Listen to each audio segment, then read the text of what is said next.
ഹർഷദ് മേത്ത നടത്തിയ stock market തട്ടിപ്പിനെ കുറിച്ചാണ് നമ്മൾ കഴിഞ്ഞ വീഡിയോ ചെയ്തത്. 1992 ഹർഷദ് മേത്തയെ CBI അറസ്റ്റ് ചെയ്യുന്നത്.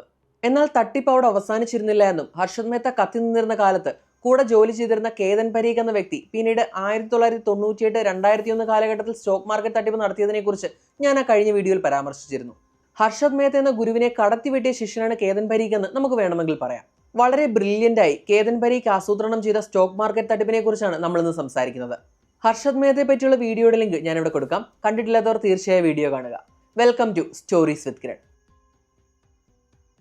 കേതൻ പരീഖ് നടത്തിയ തട്ടിപ്പിലേക്ക് കടക്കുന്നതിന് മുൻപ് അത് പെട്ടെന്ന് മനസ്സിലാക്കാനായി ഹർഷദ് മേത്ത നടത്തിയ തട്ടിപ്പിനെ കുറിച്ച് ഞാനൊന്ന് ചുരുക്കി പറയാം. ആ വീഡിയോ കണ്ടിട്ടുള്ളവർക്ക് ഈ ഭാഗം സ്കിപ്പ് ചെയ്യാവുന്നതാണ്.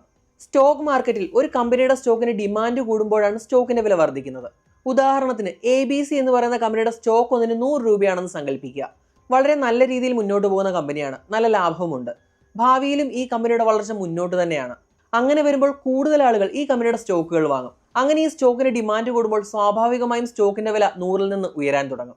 എന്നാൽ ഈ ഒരു ഡിമാൻഡ് വ്യാജമായി ക്രിയേറ്റ് ചെയ്താലോ? അതാണ് ഹർഷദ് മേത്ത ചെയ്തത്. ഇതിനെയാണ് stock market manipulation, stock rigging എന്നൊക്കെ പറയുന്നത്. തിരഞ്ഞെടുത്തൊരു സ്റ്റോക്കിലേക്ക് പണം കൂടുതൽ നിക്ഷേപിച്ച് അതിന്റെ വില ഉയർത്തിക്കൊണ്ടുവരും. ആളുകൾ നോക്കുമ്പോൾ ആ സ്റ്റോക്കിന്റെ വില കൂടുന്നുണ്ട്. അങ്ങനെ ആ സ്റ്റോക്കിന് വലിയ ഡിമാൻഡ് ഉണ്ടെന്ന് വിചാരിച്ച് ആളുകൾ ആ സ്റ്റോക്ക് കൂടുതലായി വാങ്ങിക്കാൻ തുടങ്ങും. അങ്ങനെ വരുമ്പോൾ ആ സ്റ്റോക്കിന്റെ വില പിന്നെയും കൂടും. അങ്ങനെ വില കൂടി ഒരു പീക്കിലെത്തുമ്പോൾ ഹർഷദ് മേത്ത തന്റെ കയ്യിലുള്ള സ്റ്റോക്കുകളെല്ലാം അങ്ങ് വിൽക്കും. അങ്ങനെ വളരെ വലിയൊരു ലാഭം ഹർഷദിന് സ്വന്തമാവും. സ്റ്റോക്ക് മാർക്കറ്റിൽ ഈ രീതിക്ക് പമ്പ് ആൻഡ് ഡംപ് എന്നാണ് പറയുന്നത്. വെറും 5-10 സ്റ്റോക്ക് വാങ്ങിയാൽ ഡിമാൻഡ് വ്യാജമായി ക്രിയേറ്റ് ചെയ്യാനോ സ്റ്റോക്ക് പ്രൈസ് മാനിപ്പുലേറ്റ് ചെയ്യാനോ കഴിയില്ല. അതിന് കോടിക്കണക്കിന് രൂപ ഈ തിരഞ്ഞെടുത്ത സ്റ്റോക്കുകളിലേക്ക് പമ്പ് ചെയ്തുകൊണ്ടേയിരിക്കണം. അതിനുവേണ്ടി ഭീമമായൊരു ക്യാപിറ്റൽ വേണം. അതിനായി ഹർഷദ് മേത്ത അന്നത്തെ ബാങ്കിംഗ് സിസ്റ്റത്തിൽ ഉണ്ടായിരുന്ന ലൂപ്പ് ഹോളുകൾ മുതലാക്കി വളരെ വലിയൊരു തുക ബാങ്കുകളെ കബളിപ്പിച്ചു. 1992 ഈ സംഭവങ്ങളെല്ലാം പുറത്തു വരുന്നത്. എങ്ങനെയാണ് ഹർഷദ് മേത്ത ബാങ്കുകളെ കബളിപ്പിച്ചത് എന്നതിനെപ്പറ്റി കഴിഞ്ഞ വീഡിയോയിൽ വിശദമായി പറഞ്ഞിട്ടുണ്ട്. അതറിയാൻ ആഗ്രഹമുള്ളവർ കഴിഞ്ഞ വീഡിയോ കണ്ടു നോക്കുക. നമുക്ക് ഇനി കേതൻ പരീഖിലേക്ക് തിരികെ വരാം. ഹർഷദ് മേത്ത തന്റെ BCom പഠനത്തിന് ശേഷം സ്റ്റോക്ക് മാർക്കറ്റിലുള്ള താല്പര്യം കൊണ്ടാണ് ഈ മേഖലയിലേക്ക് എത്തിയതെങ്കിൽ കേതൻ പരീഖിന്റെ കുടുംബത്തിന് നേരത്തെ തന്നെ സ്റ്റോക്ക് മാർക്കറ്റുമായി ബന്ധമുണ്ടായിരുന്നു. സ്റ്റോക്ക് ബ്രോക്കിംഗ് ബിസിനസ് സ്വന്തമായി ഉണ്ടായിരുന്ന കുടുംബത്തിലാണ് കേതൻ ജനിക്കുന്നത്. അതുകൊണ്ട് തന്നെ വളരെ ചെറിയ പ്രായത്തിൽ തന്നെ കേതൻ പരീഖിന് സ്റ്റോക്ക് മാർക്കറ്റിൽ ഒരു എക്സ്പോഷർ കിട്ടി. CA പാസ്സായി ചാർട്ടേഡ് അക്കൗണ്ടന്റ് ആയതിനു ശേഷം കേതൻ പരീഖ് 1980-കളിൽ NH സെക്യൂരിറ്റീസ് എന്നൊരു ഇൻസ്റ്റിറ്റ്യൂഷണൽ ബ്രോക്കിംഗ് സ്ഥാപനത്തിൽ ജോലിക്കായി ചേർന്നു. ഇവിടെ ജോലി ചെയ്തിരുന്ന സമയത്ത് ഇൻസ്റ്റിറ്റ്യൂഷണൽ ഇൻവെസ്റ്റേഴ്സുമായി അടുത്ത് പ്രവർത്തിക്കാൻ കേതന് കഴിഞ്ഞു. ആരാണ് ഈ ഇൻസ്റ്റിറ്റ്യൂഷണൽ ഇൻവെസ്റ്റേഴ്സ്? മ്യൂച്വൽ ഫണ്ട് ഹൗസുകൾ, ഫോറിൻ ഇൻവെസ്റ്റേഴ്സ്, അതേപോലെ വളരെ വലിയ ഫണ്ടുകൾ കൈകാര്യം ചെയ്യുന്ന കോർപ്പറേറ്റ് ബോഡികൾ, ഇവയൊക്കെയാണ് ഇൻസ്റ്റിറ്റ്യൂഷണൽ ഇൻവെസ്റ്റേഴ്സ് എന്ന വിഭാഗത്തിൽ വരുന്നത്.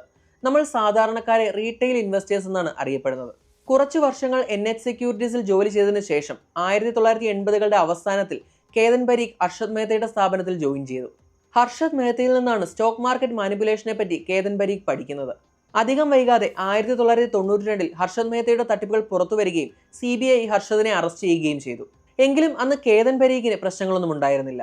സ്റ്റോക്ക് മാർക്കറ്റ് മാനിപ്പുലേഷന് വേണ്ടി വൻതോതിൽ ഫണ്ടുകൾ, പ്രത്യേകിച്ച് ഫേക്ക് ബാങ്ക് റെസീപ്റ്റുകൾ വഴി പണം തട്ടാൻ ശ്രമിച്ചതാണ് ഹർഷദിന് കെണിയായത്. എന്നാൽ ഈ ഒരു റിസ്ക് ഒഴിവാക്കി എങ്ങനെ സ്റ്റോക്ക് മാർക്കറ്റ് മാനിപ്പുലേഷൻ ചെയ്യാമെന്ന് കേതൻ പരീഖ് ചിന്തിച്ചു.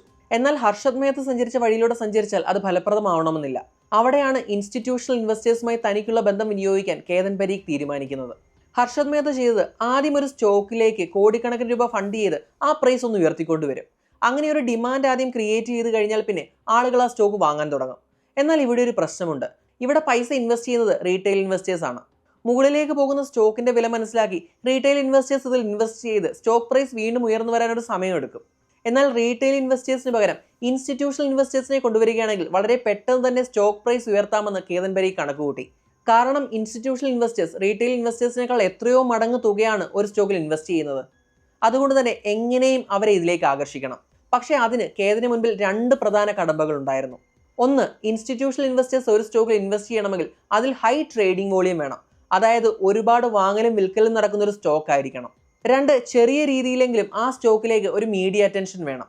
ഈ 2 കണ്ടീഷനുകളും ഓക്കെ ആയാൽ മാത്രമേ അവരൊരു സ്റ്റോക്കിൽ പണം നിക്ഷേപിക്കൂ. അതിനായുള്ള വഴികൾ കേതൻ പരീഖ് ആലോചിച്ചു. ഏതെങ്കിലും ഒരു സ്റ്റോക്ക് എടുത്തിട്ട് അതിലേക്ക് മീഡിയ അറ്റൻഷൻ കൊണ്ടുവരിക എന്നത് എളുപ്പമല്ല. എന്നാൽ ഇതിനൊരു പ്രതിവിധി കേതൻ കണ്ടെത്തി. ഈ സംഭവം നടക്കുന്നത് 1998-2001 കാലഘട്ടത്തിലാണ്. അതായത് IT, മീഡിയ, ടെലികോം കമ്പനികൾ വളരെ വേഗം വളർന്നുകൊണ്ടിരിക്കുന്ന കാലം. അതുകൊണ്ട് തന്നെ ഈ കമ്പനികളുടെയൊക്കെ സ്റ്റോക്കിലേക്ക് മാധ്യമ ശ്രദ്ധയുണ്ട്. അങ്ങനെയുള്ള കമ്പനികളെ ടാർഗറ്റ് ചെയ്താൽ രണ്ടാമത്തെ പ്രശ്നം പെട്ടെന്ന് പരിഹരിക്കാമെന്ന് കേതന് മനസ്സിലായി.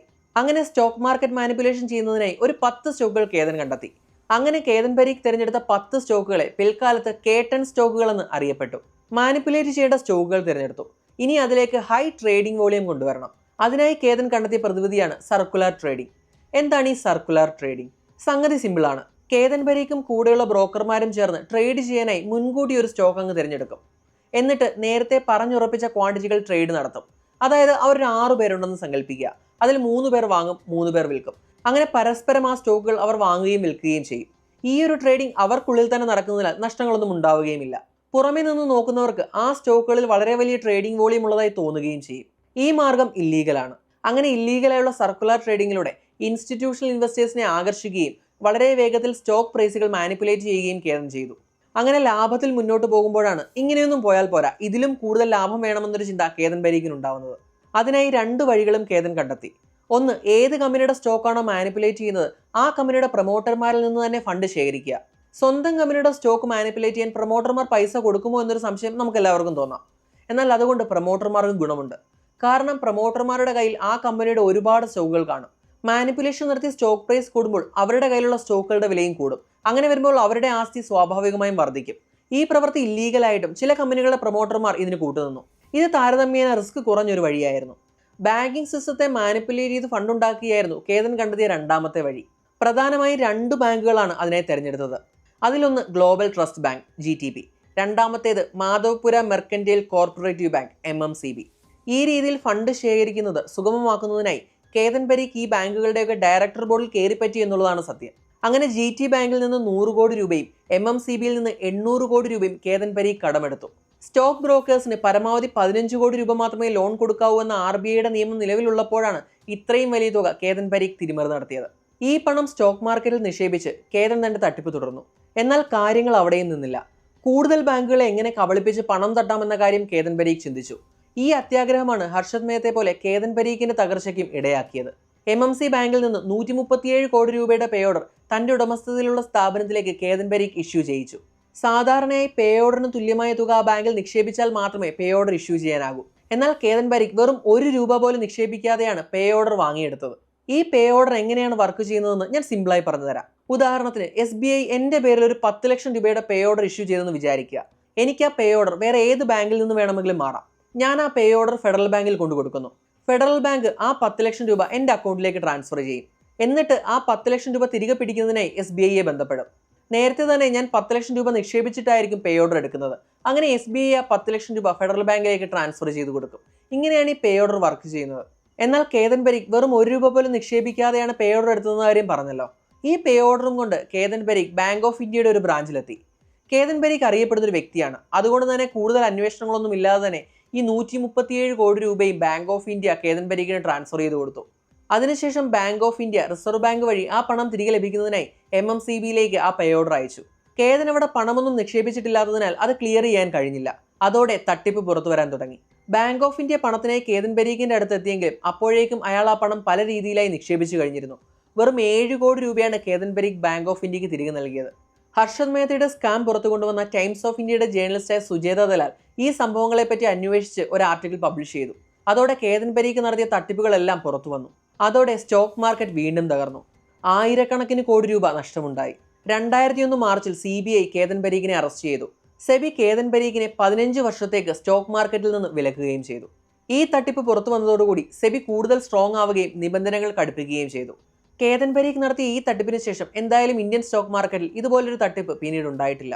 ഈ വീഡിയോ നിങ്ങൾക്ക് എല്ലാവർക്കും ഇഷ്ടപ്പെട്ടെന്ന് വിശ്വസിക്കുന്നു. വീഡിയോ ഇഷ്ടമായെങ്കിൽ ലൈക്ക് ചെയ്യുക, ഷെയർ ചെയ്യുക, നിങ്ങളുടെ അഭിപ്രായങ്ങൾ കമൻറ്റ് ചെയ്യുക. ഇതുപോലെയുള്ള കൂടുതൽ വീഡിയോസിനായി ചാനൽ സബ്സ്ക്രൈബ് ചെയ്യുക. നിങ്ങൾക്ക് കഥകളായി കേൾക്കാൻ താല്പര്യമുള്ള വിഷയങ്ങൾ കമൻറ്റ് ചെയ്യാവുന്നതാണ്. Thanks for watching stories with Kiran.